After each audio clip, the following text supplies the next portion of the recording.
This is Chloe Vernon, Sport and Exercise Science, Coaching Leadership Assignment 1. Time is 6 o'clock and the date is 13th of December. Okay, introduction. We will be looking at the roles and responsibilities, skills, techniques, qualities, and the characteristics of an effective coach, and how it affects the methods and the way different coaches coach players and athletes. My first coach is Manuel Pellegrini. Second one is Emile Marissimo. Third one, Tony Minicilio. Third one's my old PE teacher, Emma Gibbons. Fourth one, Steve Bailey. Fifth is Alex Ferguson. Seventh is Sam Riley. And my eighth one is Glenn Mills. Okay, what is a role? Well, within coaching and leadership, there are many roles and responsibilities that come with being a coach or a leader. A role is a person that fits into a business, organisation, or a club, and they can hold more than one role. As a coach, they may hold different roles in a sport, such as an official or a nutritionist. From here, they are given responsibilities.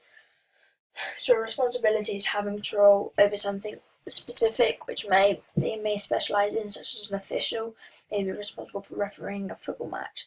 These characteristics are very important to be an effective, enthusiastic, knowledgeable coach or a leader. Okay, roles of an educator.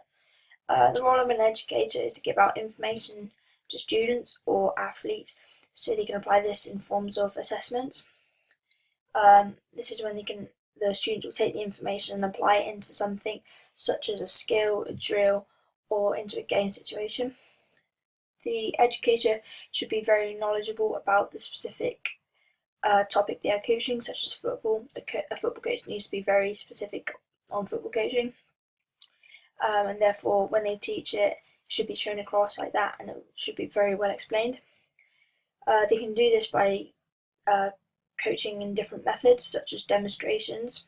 This is when they can show practically how people do it, and they can break this down. Also, by talking and explaining each part of the technique or a skill, therefore the students are more likely to understand it and take it in, and therefore they can apply it themselves.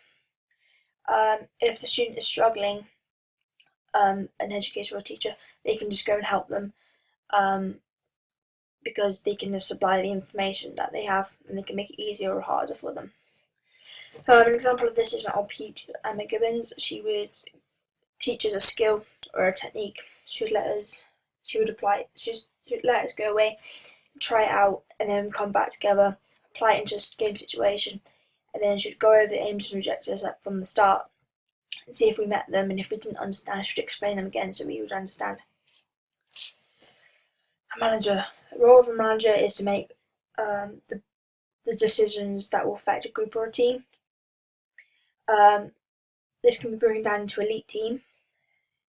The manager is more in charge of working as a team. He'll make the overall decisions of his team and how they're going to play against other teams. He won't take on the roles and responsibilities such as what a non-elite would, because he has a large framework of staff behind him, and therefore he can dedicate work to his staff. So he dedicate coaching, strength and conditioning, organisation skills. Whereas non-elite, most of them are volunteers, and therefore they carry out more roles and responsibilities. As a manager, they can have a massive influence on the team, especially at a non-elite level. They're going to look up to their manager, and they want to be like their manager, and therefore they expect like sort of quality coaching, quality managing, and yeah. Therefore they have to be punctual and committed.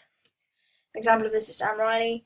When he used to coach the Team BC football team, he would manage the team, he would sort of organise it. This is more of a non-elite level, so he would have to organise other bits and bobs.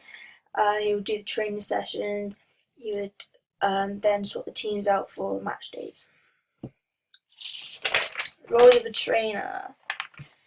The role of a trainer is to develop a team or an individual and a skill. This is most likely done as an elite level rather than a non-elite level, because at an elite level their role is to improve the skills and fitness.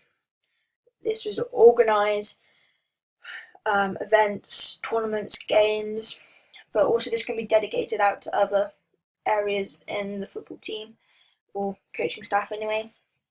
They also try and develop players so they can progress, become stronger, especially if they're coming back from injury, and also to improve their game, because that's the main reason why we have trainers, so they can help them progress and become a lot better. Whereas a non-elite, the manager takes on this role. This is because he's more of a volunteer. They don't have the staff to do this, and they can't rely on the players taking on this role. As a trainer, they'll be working at an elite level anyway. They'll be working with a variety of people to help improve a player or a team's fitness or whatever they're trying to improve on. Therefore, their knowledge about the players is very, very strong. They know their strengths and their weaknesses, and therefore they can work with that, and then they can apply this into training sessions.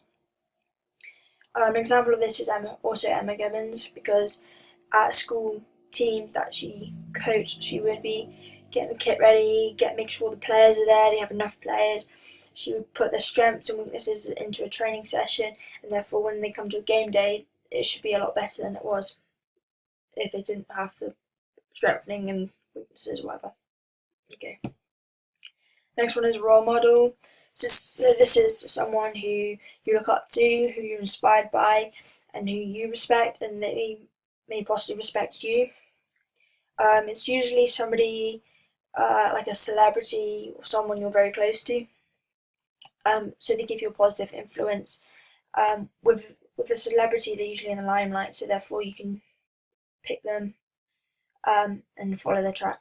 For example, like David Beckham, he was my influence because he was a really good player at the time when I was starting to get into football and I was progressing, and he was just there to support.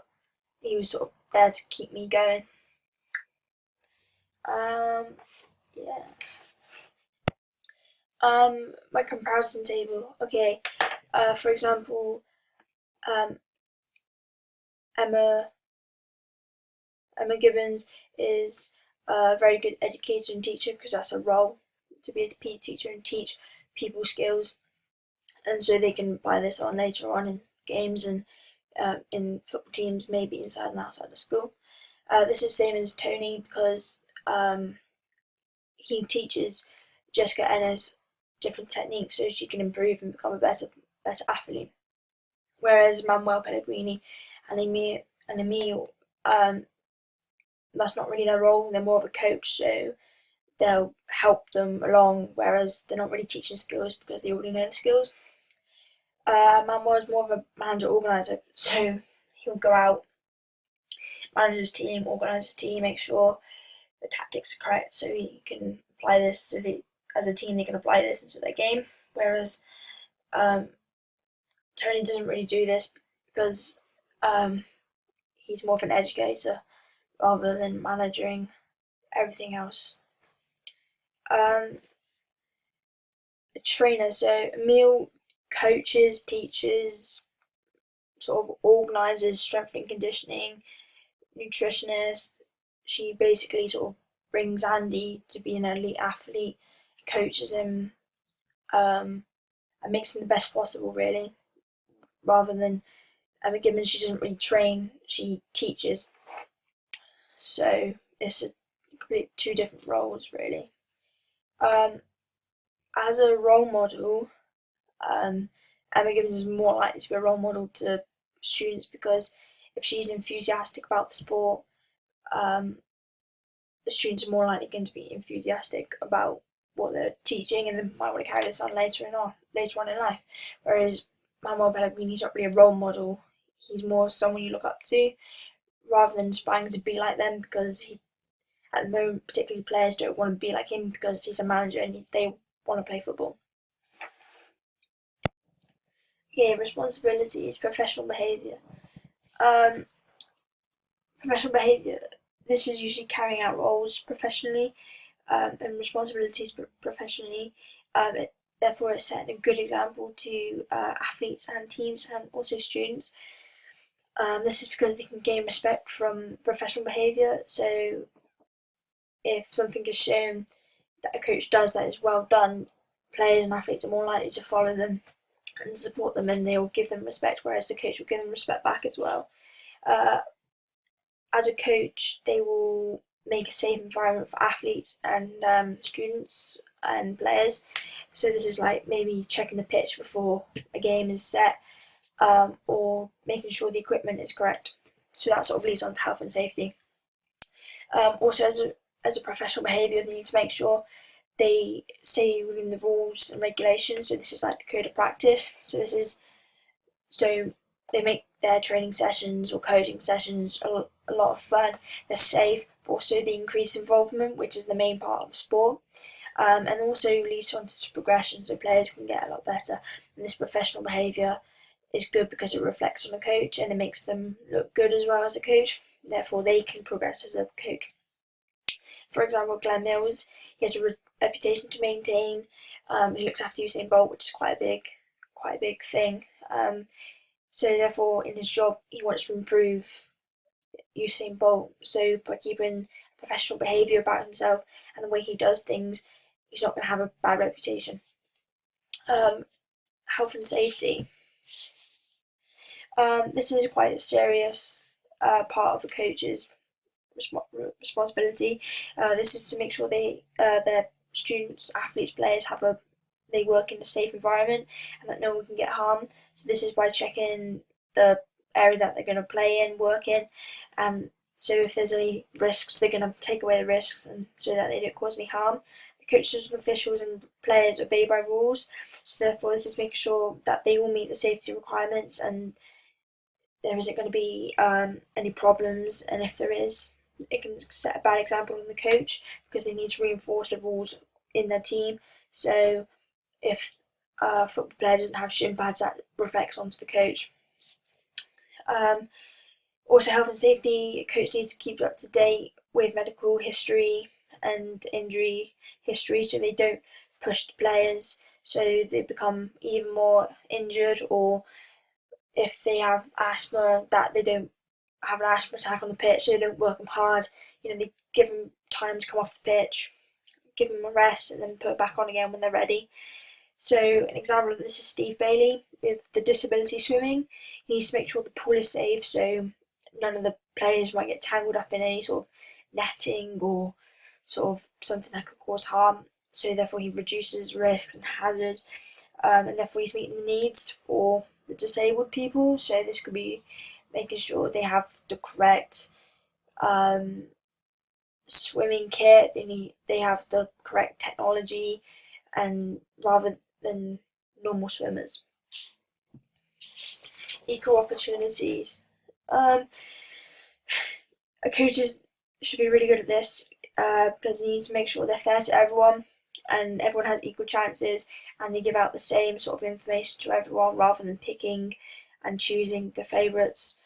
Making sure everyone's involved and understands what's happening, what's going on, so they can help each other out, and therefore it can increase in participation because they get more people in and they're giving everybody an opportunity to join in. Therefore, progression is very key here because if you have the support from the coach, therefore they're going to become a lot better, and therefore the links are better as well because they said, oh yeah, he was a really good coach, and therefore they might send their kids there so they become better. It's also helping people to get into sport. It doesn't matter what age, gender, or background you come from, the coach is still going to be there and just going to support that individual all the way through, giving equal opportunities. For example, Emma Gibbons, she's a PE teacher, so therefore she wants to make sure everybody has equal opportunities, so therefore sets a set. So set one, therefore they might already know the skills and therefore they can progress them further rather than the lower groups. They might not understand the skills and therefore they will have to explain them and go through them more. Yeah.